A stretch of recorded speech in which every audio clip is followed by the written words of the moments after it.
Tricky Ricky, making you a video. Not sure you're going to see it, but I know you're going to be able to hear this. And there are some things that some pictures I'm going to show, and Kyle and Ashley can maybe describe them for you, but they'll be at the end. But I just wanted to let you know one thing. I love you very much. You are by far my favorite uncle. I only have, I think I have 4 uncles. 2 on my dad's side, 2 on my mom's side. And Larry, you may hear this someday. Please take no offense. You lived out in Washington. I never saw you. But Rick, you were awesome. You were what an uncle should be. It was all good. I cannot remember any bad memories with you. When I think of Uncle Rick, I think of I get filled with warmth. Christmas time, summertime, fireworks, Christmas time, snow, just all good. Just like can't wait to come back and see my family, and Uncle Rick, you were a big part of that. And so that's all I want to say just in general. But I jotted down some memories, and I just wanted to let you know the things in my heart that I'm feeling and in my mind that I'm feeling. And these are all happy thoughts. I'm cathartic right now, but these are all good things. So I'm just going to go through a few of them. So my very first memory, for some reason, is that my uncle sold fireworks, Winco. I remember going to the lake and shooting off fireworks and wondering where they came from. And I think Guy told me, Uncle Rick, Uncle Rick, he's the one that brought these fireworks. And so from day one, you were the cool ass uncle that had fireworks. So, you started off on the right foot, so awesome there. I don't know how long you had Winco for, but that was like the first thing. I remember telling my friends, my uncle sells fireworks, and they're like, oh my God, that's awesome. I remember getting somewhere along the line a blue Winco t-shirt. It was blue with, I don't know, white or yellow writing. But for some reason, I kept that t-shirt for a long time, and it was big enough, and I ended up wearing it in middle school football. I wore it under my practice pads, under my pads, and I can remember the day that it died. I think I was in 8th grade, but I was a running back, and I was hold on one second, my dog's barking. But I was a running back, and I had broken free for a touchdown, and some scrawny little kid ripped onto the shirt, and he certainly didn't tackle me, but he ripped the shirt off, and the shirt died. But I know I scored a touchdown. So that was the end of the Winco t-shirt, but it was good memories. That t-shirt was probably with me for like 4 or 5 years. The next memory I have is some Christmas time. I'm not sure if it was your house or Linda's house. These things are all hazy to me. I'm sure my brother can fill in the blanks at some point, but I remember it was the year that it was snowing, and somehow you had driven your car into a ditch. And who knows why that happened. It was slippery outside. I'm sure that's why it happened. But I remember you coming back, and you started wrestling with me and Chris. And everything was fun. We were wrestling. It got a little rough. I probably started crying at some point. Who knows? The youngest kid always ends up crying. But I had a great time that night. And all I remember, the biggest thing I remember about that is for years after that, my mom brought it up and was like, I cannot believe that Uncle Rick was that rough with you. And me and Chris would always talk about it. We're like, what? Rough? That was fun. We had a great time. So anyway, that was a good time. And I seem to equate that year, and I think I'm getting this wrong, but there was one year that we drove out and I think it was in the ugly brown van that we had, and we left a bunch of soda pop in the car, and it exploded, and then my dad got all pissed off and blamed it on me and Chris. I don't know if that's the same year, but just weird memories that I have. So anyway, then my next memory is the house on the cul-de-sac. I don't remember the address, but it's the house that you built. And you guys were there for a few years, many years, and we always came back for Christmas. And I have really good memories of that house. The first memory that I have, well, the one that I'll always remember is that hidden closet that you built. I just thought that was the coolest thing in the world. I remember telling my friends back in North Carolina that my uncle had a hidden closet, and it was like, oh my God, a hidden closet. It's like the most amazing thing ever when you're like 8 years old. But I I think I remember one year that the year that we found out about it, we might have gone in there and found some hidden presents. I'm not sure. That's just what I remember. I remember you had big screen TVs. You had one upstairs in the living room and one downstairs in the basement. That was back in the days that nobody had big screen TVs.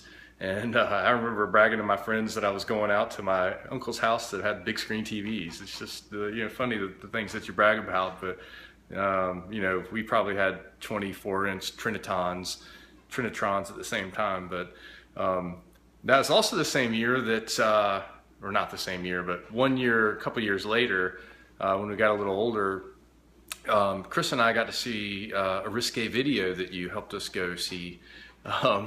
I won't go into details, but that was awesome. That's only something that an uncle and some nephews can do. And we were old enough at the time, so it was all good. But I remember that. I also remember, for some reason, this is weird, the Beastie Boys. You remember the band, the Beastie Boys, the White Rappers? I don't know, for some reason, it's just like indelible in my mind that the year that You Gotta Fight for Your Right to Party came out, and I was just transfixed on watching that video on your big screen TV in the living room. I just kept watching it over and over again. Of course, there was no tape or DVR, so I think I just caught it when it came on MTV. I probably sat there and just waited for it. And then there are two other things I remember from that house. One of the Christmases, Nana spent a whole bunch of time with us. And I just have this warm, comfortable feeling in my heart of spending a whole bunch of time with my great-grandmother, and it was just like talking to her, and she was just like happy and loving. And it's honestly, for me, one of the only memories I have of my great-grandmother. So I equate that with you guys in the house. And the last thing is, you always took a bunch of videos with your video camera. And I can remember you had like a spotlight on top of it, and you would take videos, and Kyle was probably like 4 years old and Ashley was probably like 7 or whatever, and I just remember them hopping all around. But what happened to all those videos? Where are they? We got to see those. I want to see them. Tell us where they are. Tell Kyle and Ashley where they are. We got to find those things. We got to get them on video, on like video that normal people can watch. So fast forward a little bit of time. I don't know, I have some hazy memories, but the next awesome memory was like I was 16 years old, and I'd come to Kansas City, and you had a 67 Corvette. I think it was a 67 Corvette. I'm not sure, but I'm going to show this picture, and Kyle or Ashley can explain it to you what it looks like. It's red. It's candy apple red. I think yours might have had some white in it, but this is what I remember. I found it on Google. You let me drive this car. You let me drive it. We went to Keegan's or somewhere for my birthday, and I didn't wreck it, and I just remember how awesome it was. You let me drive this car, and I floored it. We got it to like 65 miles an hour, and it's just like awesome memory. Anyway, another memory, I can't remember what Christmas it was. We drove out to the ski hill out in Missouri, whatever Chris will tell you, or you guys know what it's called, but the one that's got like 400 feet vertical. And all I remember is it took us a while to get there. It was snowing and cold. I think Jake was with us. And we parked in the handicap spot. And I remember you saying, "I'm handicapped." And they let us park there. And I'm not sure, but either you broke a rib or you hurt yourself. That's all I remember. I thought that was awesome too. And then, it fast forwards for a long time then. You guys moved out to California for the Applebee's thing, and didn't see you for a long time, but my next big memories are when Linda had the house in Longboat Key, and we would come back for Christmas. And I'll just say a couple things about your kids. Kyle turned into a punk. He's good now, but he was a punk, and I can remember hanging out in the hot tub with him, and I think he was pretty drunk, 17 or 18 years old, who let him get that way, who knows. But he kept on talking about some girl that had a fetish for popsicles. Kyle, you can tell him about that. And then Ashley, I can't remember where Gina came from, your good friend Gina. I feel like she was California, but if she was Kansas City, then that's just me not remembering. But those are the two big things I remember about the days that you guys lived in California. And then fast forward a few years, I came out to Sacramento for work like 10 years ago. And Sacramento is close to Pleasanton. And I came and saw you, Rick, in Pleasanton, and you took me snowboarding. You bought my snowboard, or you rented my snowboard, you paid for my ticket. I was a young kid, youngish, like 30-something. Not much money, but you know, I could have paid for it, but you paid for everything. You took me snowboarding, and then you took me to your restaurant in Pleasanton. I can't remember the name of it. It was the nice one. I can remember your restaurant manager taking great care of me and saying, anytime you come back out here, I'll take care of you. Just an awesome memory. I just had a great time that week. Other things I remember is just always having a good time with you, playing lots of cards, drinking nice wine with you, Uncle Rick, and like I said earlier, never any bad memories. It's always been good. And then Chris and Kyle reminded me last year when Jake and Heather were renewing their vows. I might have gotten a little drunk myself, and there was some whipped cream and kicking of the ribs, and you kicked me in the ribs? Really? What the hell? I woke up next day with ribs really hurting, and I had no idea why, and Chris told me a couple weeks later what happened. So anyway, I got a few pictures I'm just gonna show, and Kyle and Ashley are gonna have to explain these to you, and then I'm gonna sign off. These are just pictures that I had on my iPad. So there's the Corvette. This is one of, I think, maybe Kyle's wedding weekend. Look how skinny we all look. We all look so good. This is you and me and Ashley and Kyle and Chris drinking some beers. Here's one of, this is probably your birthday, I'm guessing. This is at Jake's old house. But we're eating some cake, and there's some blue tongues with some icing. It's got to be your birthday because it's 4th of July.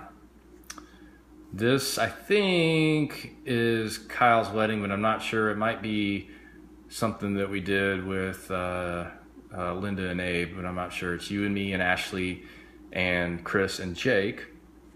We all look really good, by the way. And then here's one of me and my mom. I figured, you know, you'll be seeing her soon, so please tell her we love her very much. And the last one is probably from, I think this is my brother's wedding. So 16, 17 years ago, however long that was, 15, I don't know. But Grandma and Grandpa are in this, your mom and dad, and your sister, and then me and Chris. So anyway, Uncle Rick, I want to tell you, I love you so much. I love you so much. I can't have a better uncle. Love you. Bye.